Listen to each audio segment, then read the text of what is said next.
Alors bonjour à tous, nous allons donc continuer le récit des origines des géants de Maldek.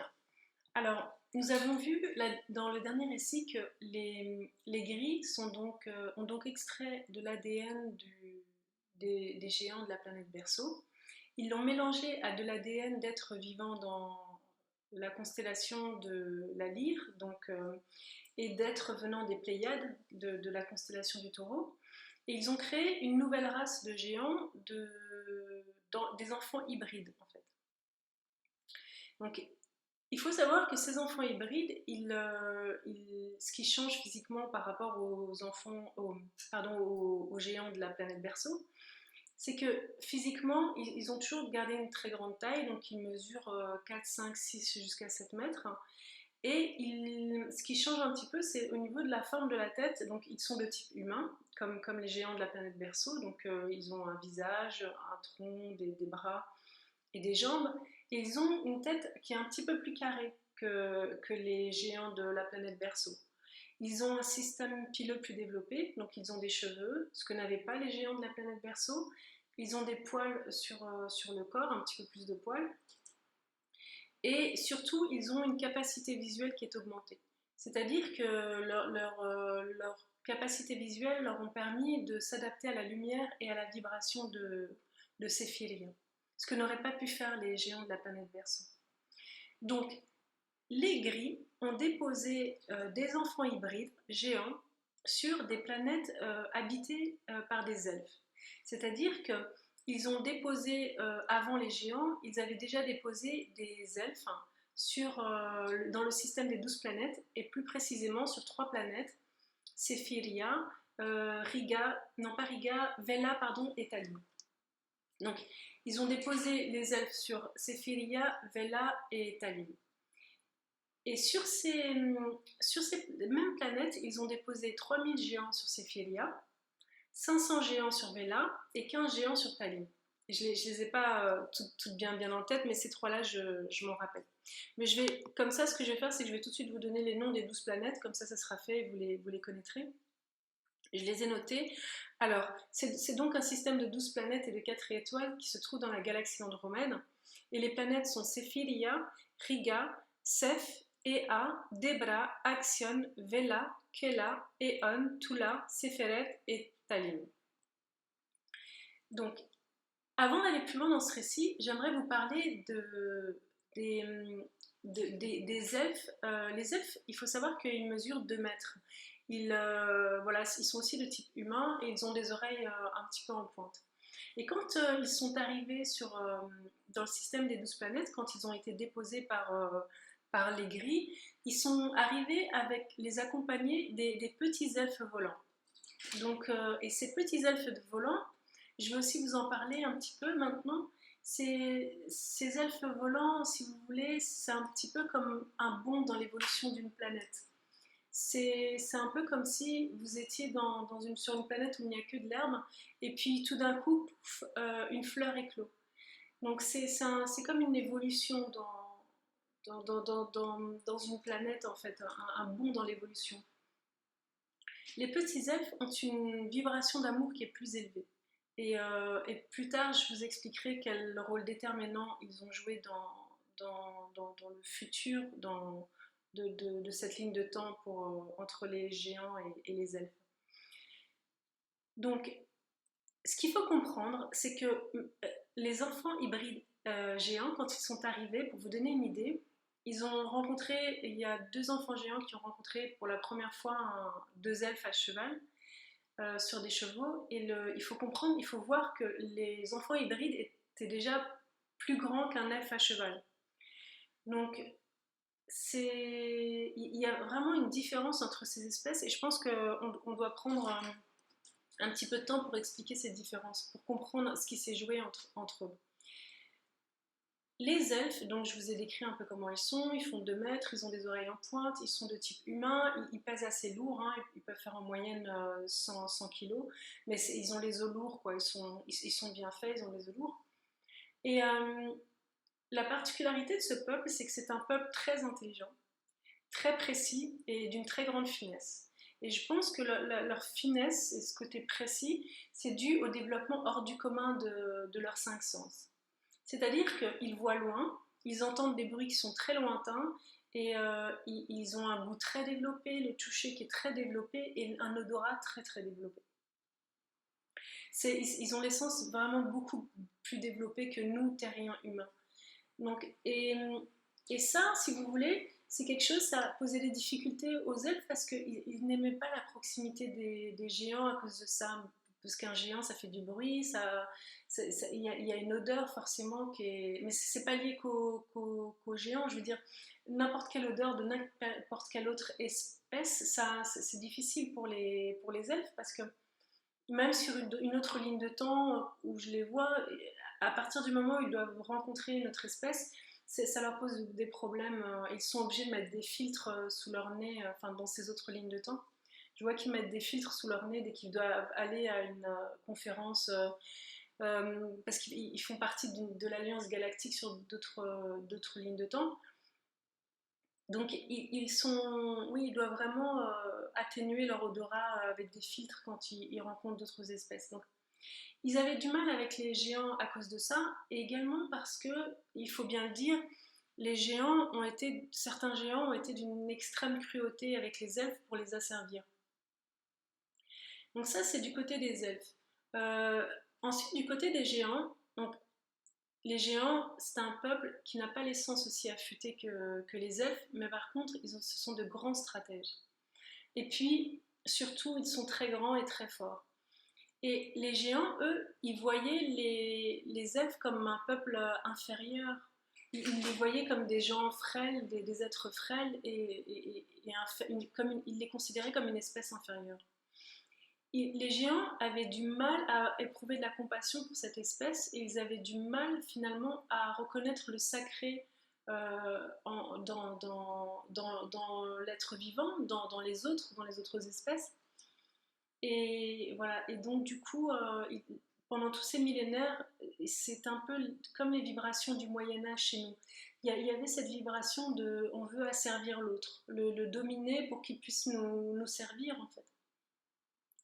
C'est ce type de vibration qui a dominé sur ces férias pendant des millénaires entre les elfes et les géants. Alors il y a eu des trêves, il y a eu des batailles, et en définitive, la plupart du temps, dans les dernières années, les derniers siècles, les elfes étaient complètement au service des géants. Donc ils s'occupaient de créer les habitats des géants, de préparer les repas des géants, voilà, de s'occuper de tisser les vêtements des géants, ce genre de choses. Donc pendant longtemps, il n'y avait pas de technologie, c'est-à-dire que les géants et les elfes ont vécu un peu comme au Moyen-Âge ici, donc ils n'ont pas vraiment développé une technologie avancée. Et puis un jour, les elfes ont commencé à être inspirés par les gris, par télépathie. Et les gris ont donné des informations aux elfes qui leur permettant de développer la technologie spatiale et tout ce qui est manipulation génétique. Les géants ont donc reconnu le talent, ça je voulais quand même vous le dire, les géants sont intelligents, ils ont reconnu le talent des elfes, et toute espèce qui est en contact avec les elfes reconnaît vraiment leur talent. Donc c'est pas étonnant que le développement de ces technologies soit passé par les elfes, et bon, les géants ont utilisé les talents des elfes au détriment des elfes et à leur avantage. Donc quand les elfes ont développé la technologie spatiale, ça a été bien sûr récupéré par les géants. Et donc cette technologie, ça leur a permis d'aller coloniser les autres planètes de leur système. Donc ils ont fait la connaissance des géants de Vela. Et sur Talim, malheureusement, les géants étaient morts, malheureusement ou heureusement pour les elfes. Les géants n'ont pas survécu. Si vous voulez, la lignée des géants de Talim n'a pas survécu. Alors, ils ont établi le même système sur les planètes, les autres planètes du système. Ils ont établi le même système, la même organisation que sur Sephiria.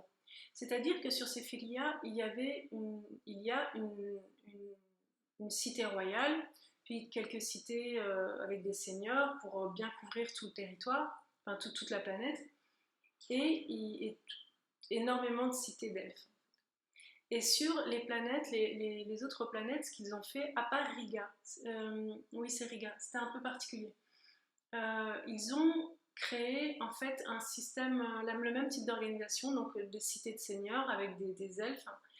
Et donc ces cités de seigneurs géants dépendaient de la famille royale, hein, du pouvoir central à Céphélia. Ils obéissaient aux ordres de la famille royale et ils supervisaient, ils contrôlaient un peu le travail des elfes. Et ces seigneurs dans ces planètes, ces seigneurs géants, ils ont, si vous voulez, sur les 10 planètes, on va parler de Rigas qui est un peu à part, ces seigneurs, ils étaient en relation avec des familles d'elfes qui étaient un petit peu plus avantagées que le reste des elfes et qui leur permettaient de faire passer un petit peu tous leurs ordres en fait à travers une famille de seigneurs elfes, si vous voulez. Donc, il y avait une famille de seigneurs elfes, je dis seigneurs, mais des gens qui étaient un peu plus aisés, un peu plus privilégiés que les autres elfes et qui communiquaient avec les seigneurs géants. Et puis voilà, donc il y avait les cités des géants, les cités avec les elfes, avec quelques seigneurs elfes comme ça qui étaient un peu plus privilégiés. Et alors, moi j'appellerais ces planètes, donc les 10 planètes, pour moi c'était des planètes ouvrières. Il y avait des cités ouvrières, bien sûr, mais c'était des planètes ouvrières parce que ce qui s'est passé, c'est que quand les géants ont fini de coloniser les 11 planètes, ils sont partis piller les planètes en dehors de leur système. Et ce qu'ils faisaient, c'est que tous les biens et les richesses qu'ils rapatriaient du fruit le fruit de leur pillage, ils le déposaient sur les 10 planètes, sur les 12. Et ces planètes-là, c'était des planètes où les elfes avaient chacun une tâche précise, c'est-à-dire qu'il y a certains qui traitaient les pierres précieuses, d'autres qui traitaient un certain type de minerai.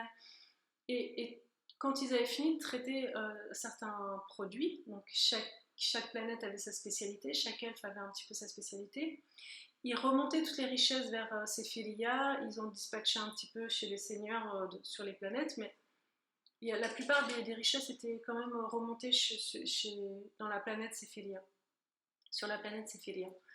Donc c'était vraiment des planètes ouvrières. Il y a juste le cas de Riga. Riga, si vous voulez, c'est une planète où les vibrations au niveau de la nature, c'est beaucoup plus fort et il y a des élémentaux, parce que la nature est plus forte, il y a énormément d'élémentaux et une nature très forte.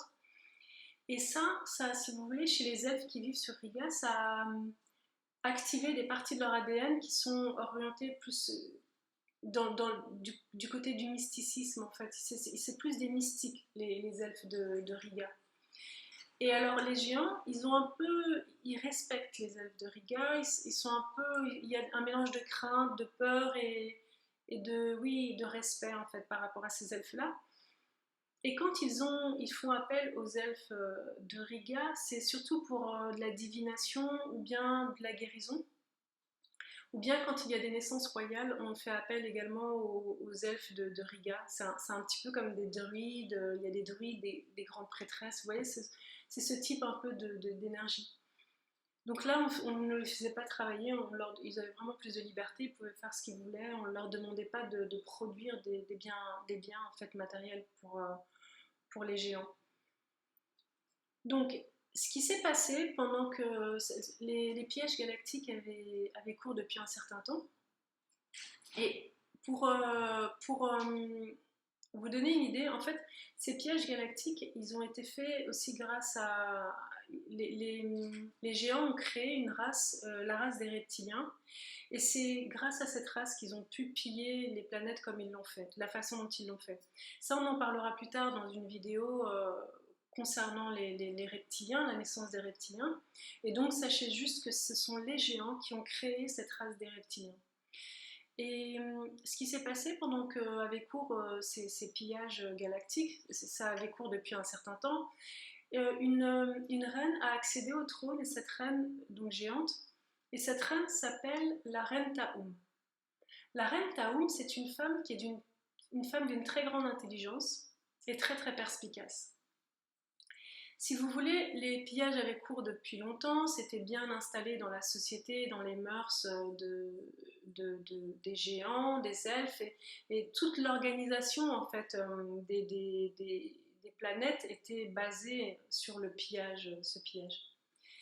Donc tout ça était bien installé, l'esclavage des elfes était bien installé, l'asservissement. Et alors, la reine Taoum, elle accède au trône dans ses contes à ce moment-là, en fait, quand tout est vraiment ancré dans les habitudes et le fonctionnement de ces espèces. Et alors, elle, c'est une reine qui a beaucoup de compassion et voilà, qui est très intelligente.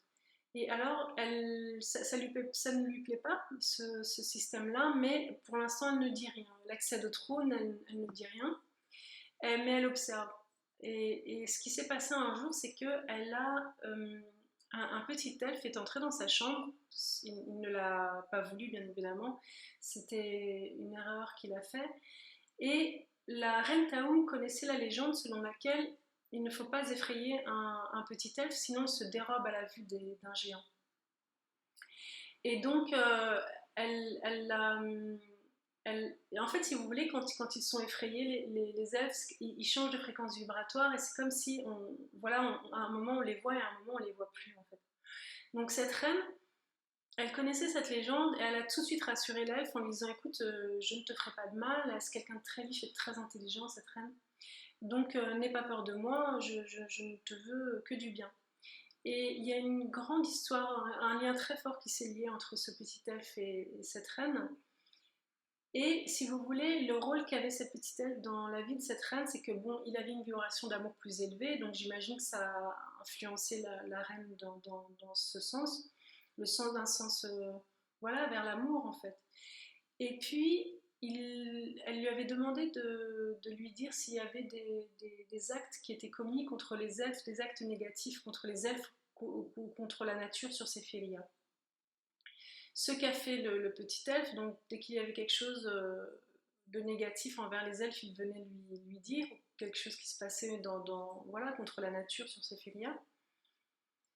Et alors, si vous voulez, le fait d'avoir ces informations de la part de ce petit elfe et de la proximité avec ce petit elfe qui était dans une vibration plus élevée, ça a accentué, si vous voulez, le mécontentement de la reine par rapport à l'asservissement des elfes, au pillage généralisé des autres planètes.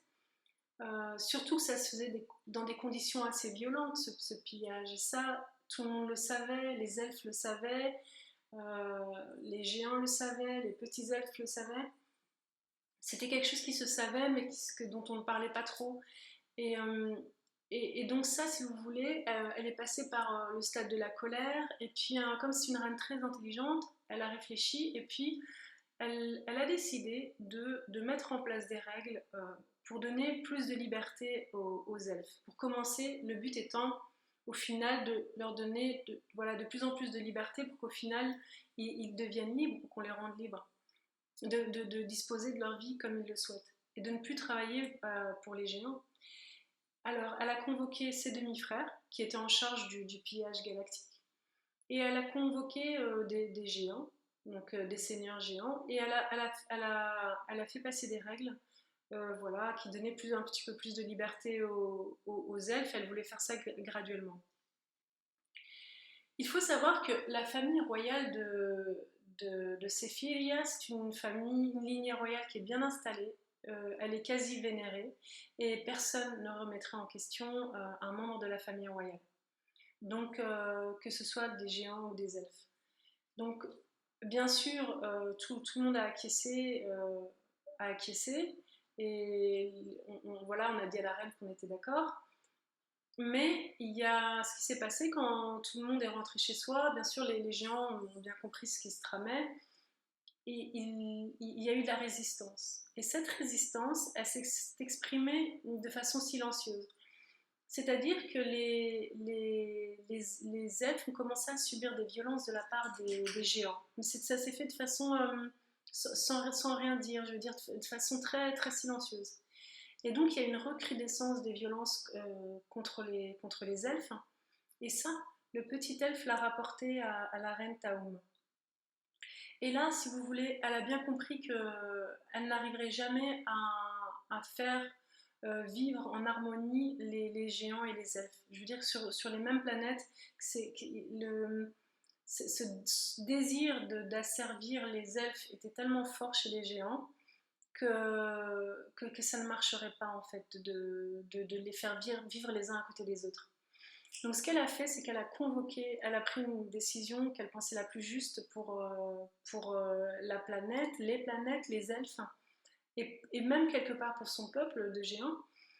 Elle a convoqué ses deux frères et elle a banni, si vous voulez, sur Maldek des géants. Donc il y a eu pas que des géants, mais il y avait donc ses demi-frères, tous les géants, le noyau dur vraiment qui était très résistant à l'application de ces nouvelles règles. Des seigneurs, je l'appelle des seigneurs elfes, mais ils n'étaient pas vraiment des seigneurs, hein, c'est juste qu'ils étaient un peu plus privilégiés par rapport aux autres elfes. Elle leur a, elle leur a permis d'aller avec les géants. Et comme ils avaient des habitudes, c'était vraiment des gens qui avaient passé beaucoup de temps ensemble, c'est vraiment des lignées familiales, et que ces géants avaient passé beaucoup de temps avec ces familles elfes. Si vous voulez, pour eux, c'était pas quelque chose d'anormal de continuer de suivre ces seigneurs géants sur Maldek. Donc il y a eu des géants et des familles d'elfes déplacées sur Maldek parce que les elfes le voulaient bien. C'était, si vous voulez, ça s'est fait parce que voilà, il y avait cette autorité de la reine qui était très forte. Ça s'est pas fait en une fois, ça s'est fait en plusieurs fois. Et au final, on a banni sur Maldek une très grande quantité de géants. Et les quelques géants qui sont restés et les elfes, la plupart des elfes, quasi la plus grande partie des elfes sont restés sur les 12 planètes. Et ce qui s'est passé après, c'est qu'il y a quand même une période où il y a eu une pandémie pendant que le règne de la reine Taoum. Donc les géants qui étaient restés sur les 12 planètes et les elfes aussi, il y en a pas mal qui sont morts en fait à cause d'une pandémie. Donc il y a quand même eu cet événement qui est arrivé là. Et j'ai envie de dire, c'était un peu un présage de ce qui allait se passer. Ça allait dans le sens de... Ça allait vraiment dans le sens de... Je vérifie juste une chose. Oui. Ça allait vraiment dans le sens de ce qui allait se passer, c'est-à-dire que après cette pandémie, il y a eu beaucoup de décès, et puis la reine Taoum, elle a proposé aux elfes des 12 planètes de les déplacer sur une planète sur Mars. Donc Mars n'était pas habité par une espèce dominante, si vous voulez, et c'était une planète habitable. Donc elle a proposé aux elfes de tous voilà, les déplacer sur Mars pour qu'ils puissent tous vivre ensemble sur la même planète. Alors bien sûr, c'est une idée qui a vraiment séduit les elfes parce que pour eux c'était l'occasion d'être sur une planète seule, sans les autres espèces, ce qui était quelque part important pour les elfes vu les particularités biologiques des elfes. Et ils ont tout de suite été séduits par cette idée, ils ont tout de suite accepté en fait. Hein. Et je vous en parlerai plus tard, je ferai une vidéo sur Mars. Les elfes étaient les habitants de Mars avant sa destruction, enfin la destruction de son atmosphère. Donc ça, je vous en reparlerai. Et alors, ce qui s'est passé, et ce qui est vraiment très intéressant, c'est que finalement, tout a accompagné ces changements. C'est-à-dire que les vibrations des planètes ont évolué, notamment la vibration aussi de Céphélia. Et cette pandémie et cette relation entre ce petit elfe et cette reine, tout ça s'est fait vraiment dans les profondeurs de façon un petit peu silencieuse, comme ça, c'est pas arrivé avec grand bruit. Et tout ça, ça a participé au fait voilà, de dire aux géants, maintenant, il faut partir de ces systèmes des 12 planètes. Et ce qui est intéressant avec les petits elfes, c'est que c'est des êtres qui sont dans une vibration d'amour plus élevée, et c'est eux qui ont hérité des 12 planètes, c'est-à-dire que ce sont eux qui sont devenus les gardiens des 12 planètes quand les derniers elfes sont partis des 12 planètes et qu'ils sont allés s'installer sur Mars. C'est très très intéressant parce que ça nous permet de voir que finalement l'amour, n'a pas besoin d'asseoir son autorité avec de la violence ou des combats. C'est toujours l'amour qui gagne au final, parce que, regardez, c'était des êtres qui avaient l'air plutôt fragiles, et finalement, c'est eux qui ont hérité de ces 12 planètes. Et Sephiria et les 12 planètes sont devenus des sanctuaires. Donc si vous voulez, vous pouvez vous connecter à Sephiria et à ces 12 planètes. Je vous reparlerai encore, hein, des 11 planètes notamment, et de l'activité qui se déroulait sur ces 11 planètes pendant les pillages galactiques dans la vidéo sur les reptiliens. Et ce qui est intéressant, c'est vraiment cette idée que ces planètes, c'est devenu des sanctuaires, et c'est des planètes vraiment magnifiques. Et Sephiria, c'est une planète d'une beauté immense, hein. Voilà. Et comme la vibration de la planète a changé, finalement, on ne pouvait rester sur cette planète que des êtres qui sont dans l'amour, en fait. Voilà.